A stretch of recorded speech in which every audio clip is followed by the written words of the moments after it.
Bienvenue dans mon podcast quotidien de science-fiction, où chaque jour je vous emmène dans des mondes extraordinaires, où nous explorerons des œuvres littéraires, racontant des histoires fascinantes qui ont été écrites tout au long de notre histoire.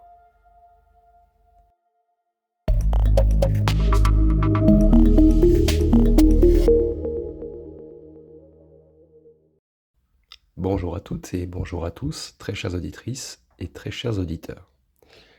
Aujourd'hui, nous allons donc entamer l'épisode numéro 8, l'équation d'Einstein et son application au trou noir.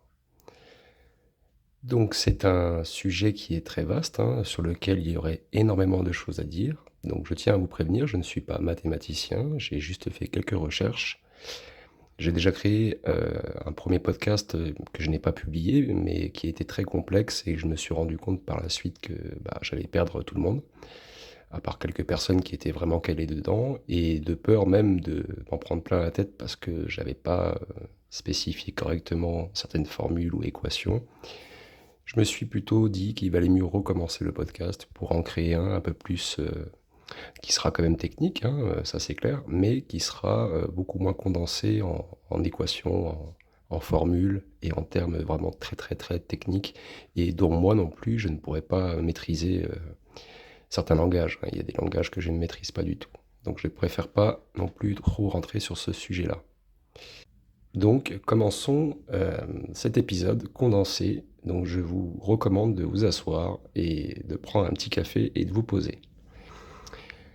Alors, l'équation d'Einstein, qui est au centre de la théorie de la relativité générale, est cruciale pour notre compréhension des phénomènes cosmiques tels que les trous noirs et la structure de l'univers lui-même, ainsi que des épisodes qui vont suivre et que je vais créer par la suite.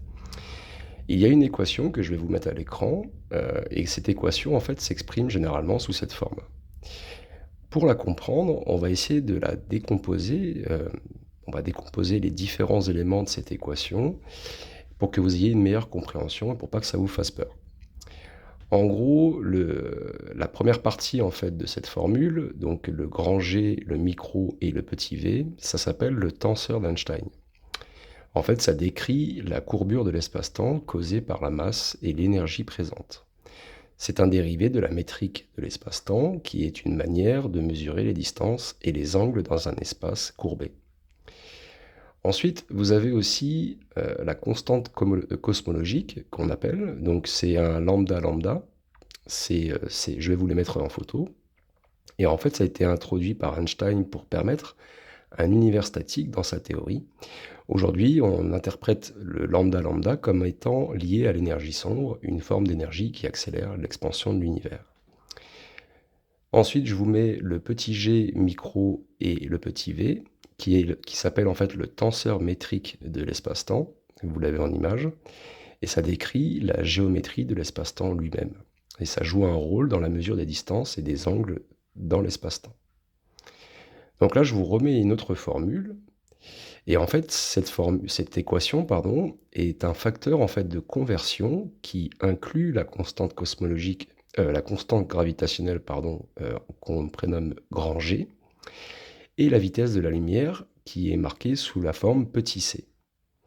Ce facteur en fait assure que cette équation ait les bonnes unités et permet en fait de relier la courbure de l'espace-temps à la distorsion de masse et d'énergie. Vous avez aussi dans ces équations le grand T, le micro et le petit v, qui s'appelle le tenseur énergie-impulsion. Et cela décrit la densité d'énergie et la quantité de mouvement de la matière et de l'énergie dans l'espace-temps. Ce tenseur, en fait, est ce qui dit à l'espace-temps comment se courber. En fait, l'équation d'Einstein établit donc une relation directe entre la géométrie de l'espace-temps, donc qui est exprimée sous cette forme, donc le grand G, le micro et le petit v, plus le lambda, le petit g, le micro et le petit v, qui est la distribution de la matière et de l'énergie, qui est exprimée donc par le tenseur grand T, micro, petit v, que je vous mets aussi à l'écran. En d'autres termes, elle nous dit que la présence de matière et d'énergie courbe l'espace-temps, et cette courbure en fait détermine comment la matière se déplace dans l'univers. Voilà, j'espère que je n'ai pas perdu tout le monde. En gros, cette relation est fondamentale pour expliquer pourquoi et comment les objets célestes comme les étoiles, les galaxies et les trous noirs se comportent et comme ils le font.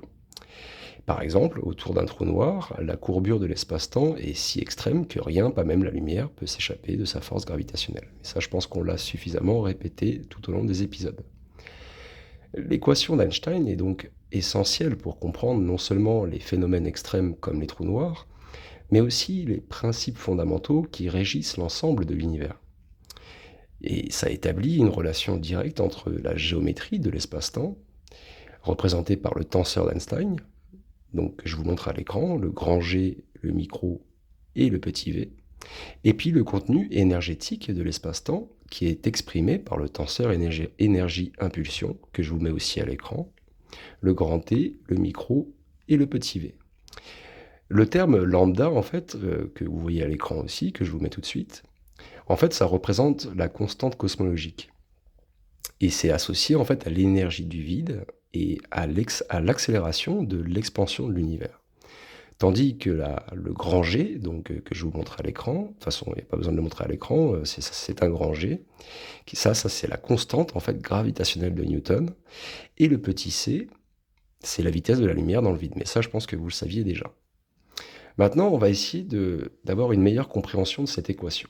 D'accord? Donc, le tenseur d'Einstein, le grand G, le micro et le petit v.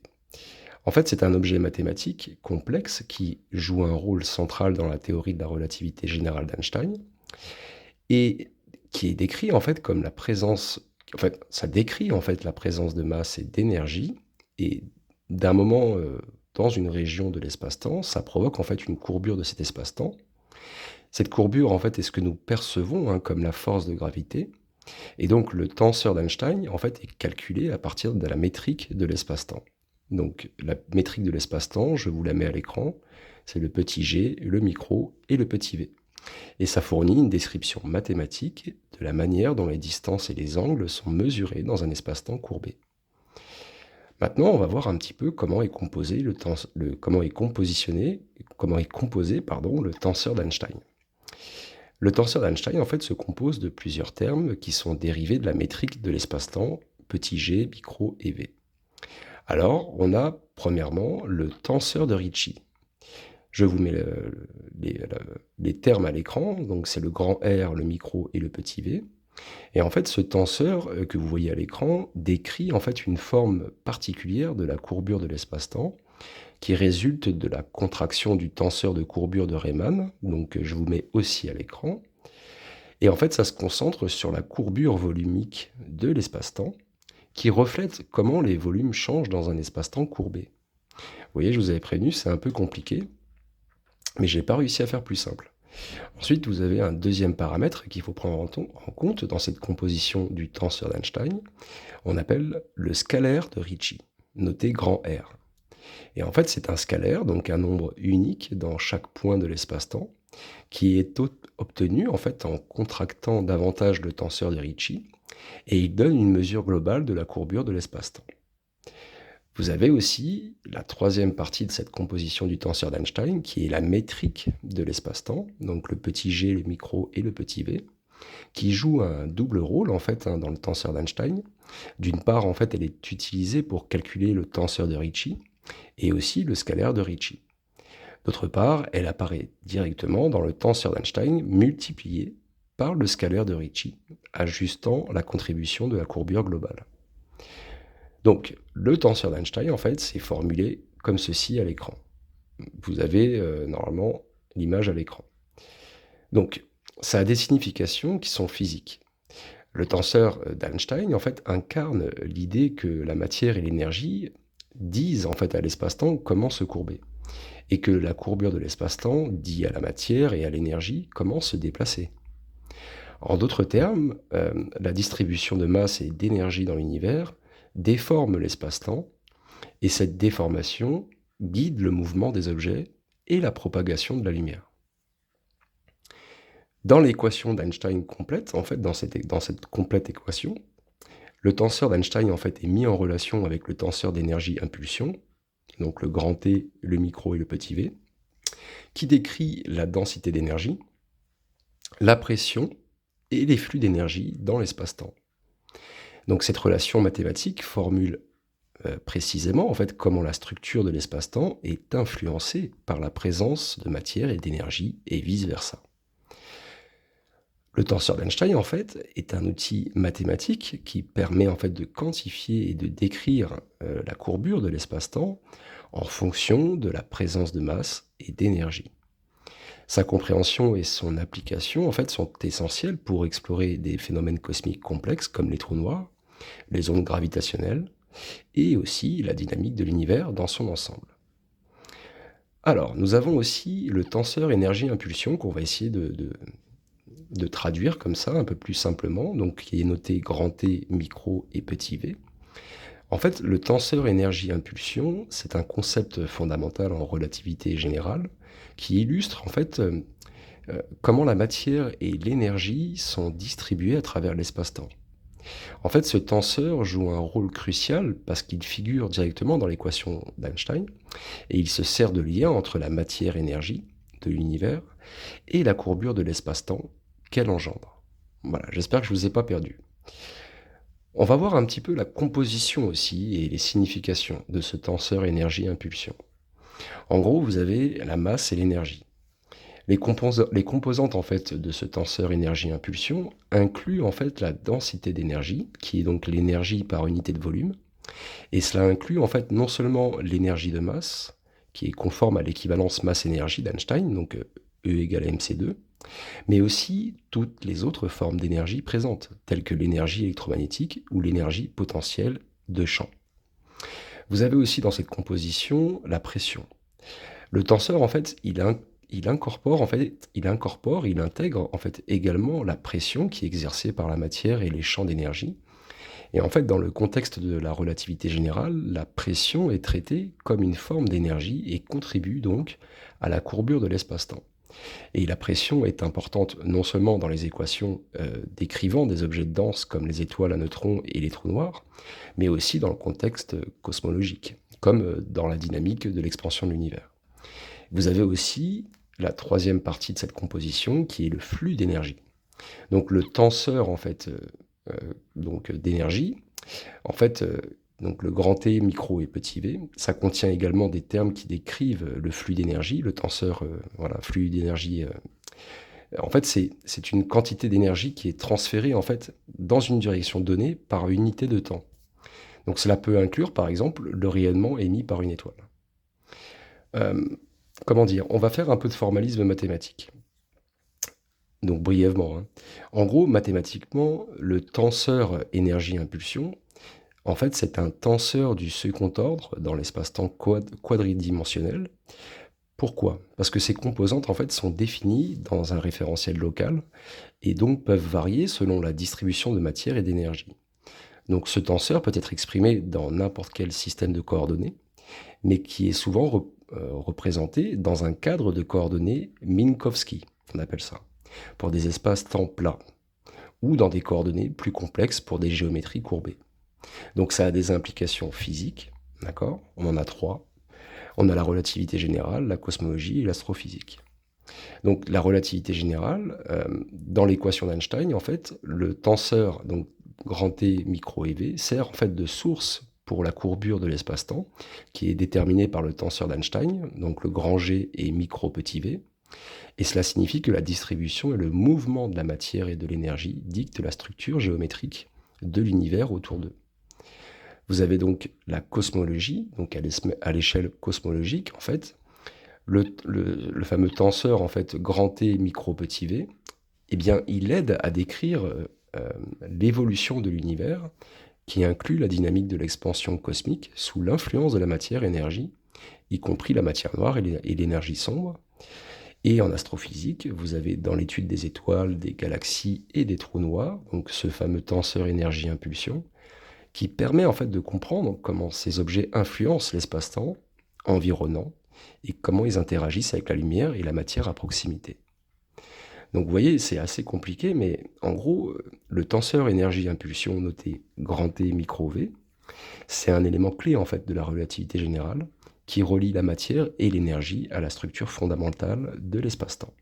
Et ça joue un rôle indispensable dans notre compréhension de l'univers à toutes les échelles, hein. Ensuite, vous avez la constante cosmologique, qu'on note lambda lambda. En fait, cette constante cosmologique, elle fut initialement introduite par Albert Einstein dans les équations de la relativité générale, dans le but de permettre en fait un modèle d'univers statique, équilibré et éternel. Mais à cette époque, en fait, l'idée dominante était que l'univers était immuable, et Einstein en fait ajouta ce terme pour contrebalancer en fait l'attraction gravitationnelle, qui autrement aurait fait s'effondrer l'univers sur lui-même, hein. Donc on a eu des réinterprétations modernes, hein, donc par rapport à l'énergie sombre, puisqu'avec les avancées en cosmologie et l'observation que l'univers est en expansion accélérée, la constante cosmologique a été en fait réinterprétée. Et du coup, elle est aujourd'hui considérée comme une manifestation de l'énergie sombre, une forme d'énergie, hein, qui imprègne l'espace et exerce une pression négative. Je ne sais pas si ça vous dit quelque chose.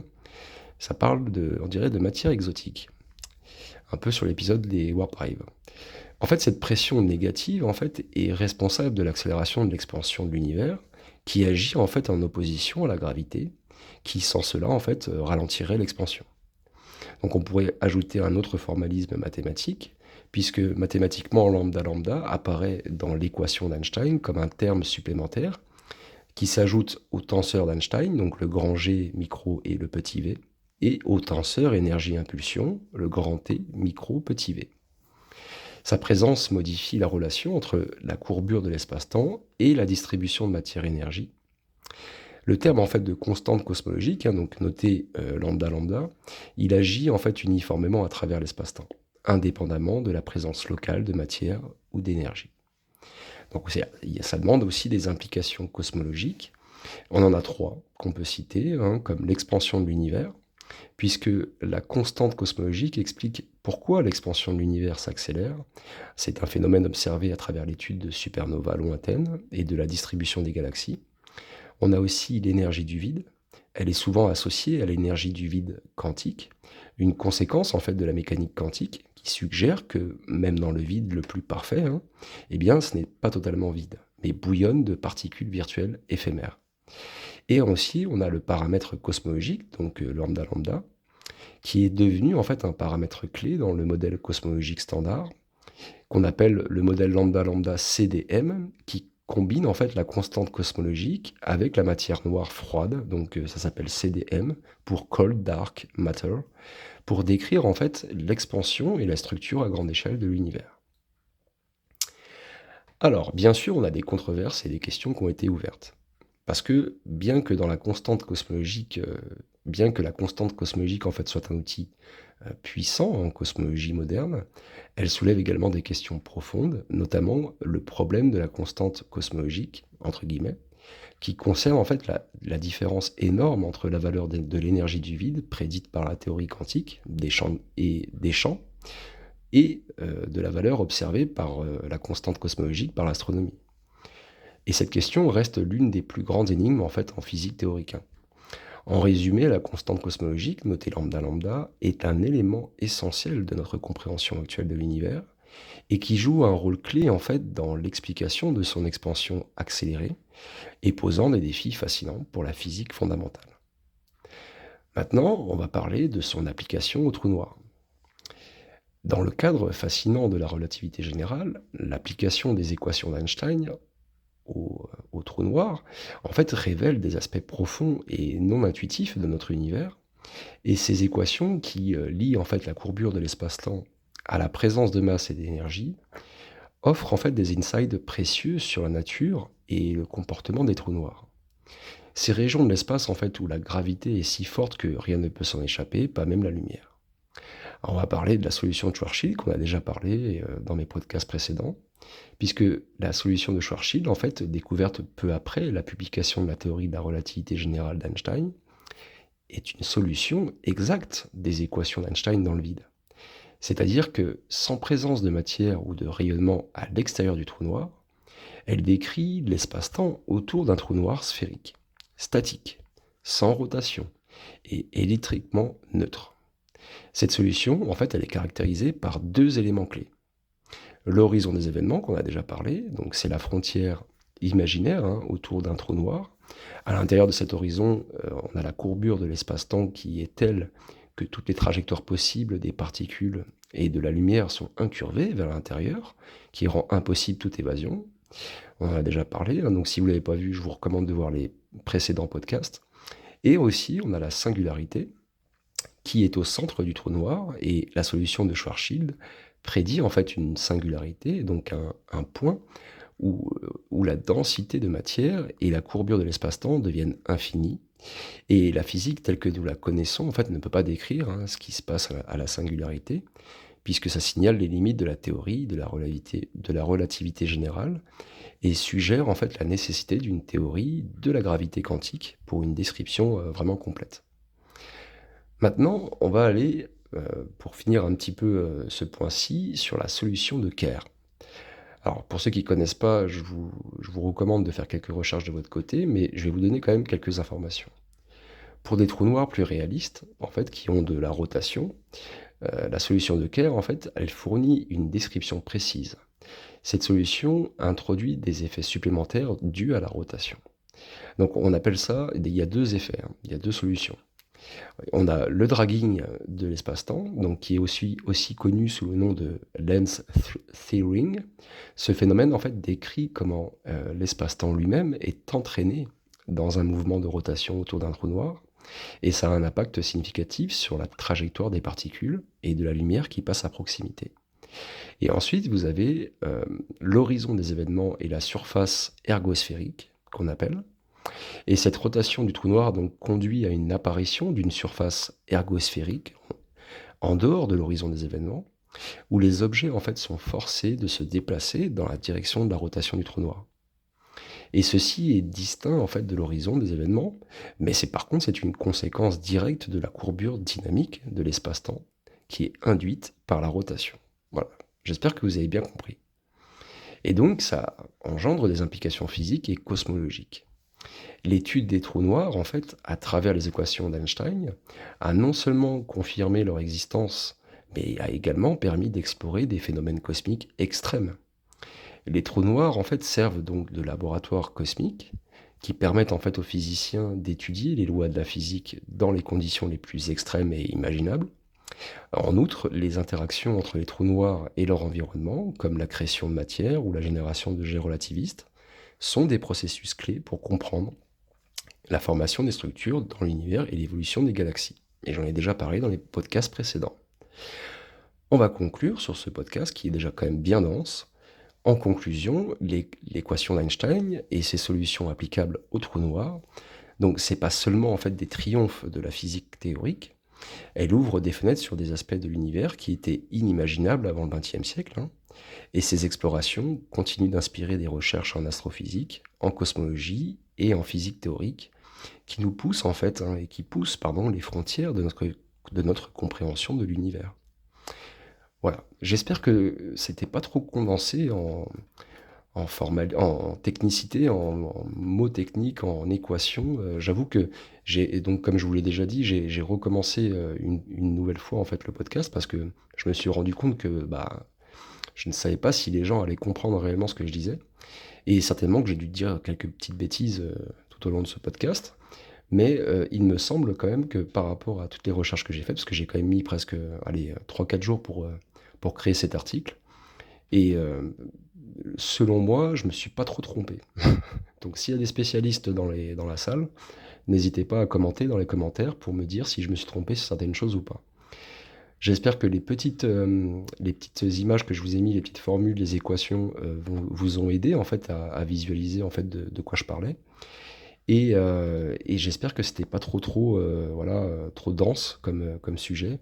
J'avoue que les équations d'Einstein, de toute façon, c'est vraiment le top du top entre guillemets. C'est très très très compliqué. Donc ça demande réellement des connaissances vraiment très pointues dans tous les domaines. Voilà, y a pas à réfléchir là-dessus quoi. Voilà, donc maintenant on va parler donc pour les prochains épisodes, si vous êtes toujours là, on va parler donc de la singularité gravitationnelle. Vous allez voir, c'est très passionnant, j'ai déjà créé l'article, il est incroyable, mais moins technique de ce qu'on vient de faire aujourd'hui. Et donc on va définir ce qu'est la singularité au centre d'un trou noir, et on va parler aussi des débats et des théories sur la nature de la singularité. Puis dans le prochain épisode, on parlera certainement un peu plus du rayonnement de Hawking, avec la présentation du concept du rayonnement de Hawking, et les implications pour la thermodynamique des trous noirs et l'évaporation des trous noirs. Vous allez voir, ça aussi c'est incroyable. Voilà. En tout cas, j'espère que ça vous a plu. N'hésitez pas, s'il vous plaît, à vous abonner, à liker la vidéo, ça me donne de la visibilité, j'en ai vraiment besoin. Prenez soin de vous en tout cas, passez une belle journée, une belle soirée. Ciao ciao.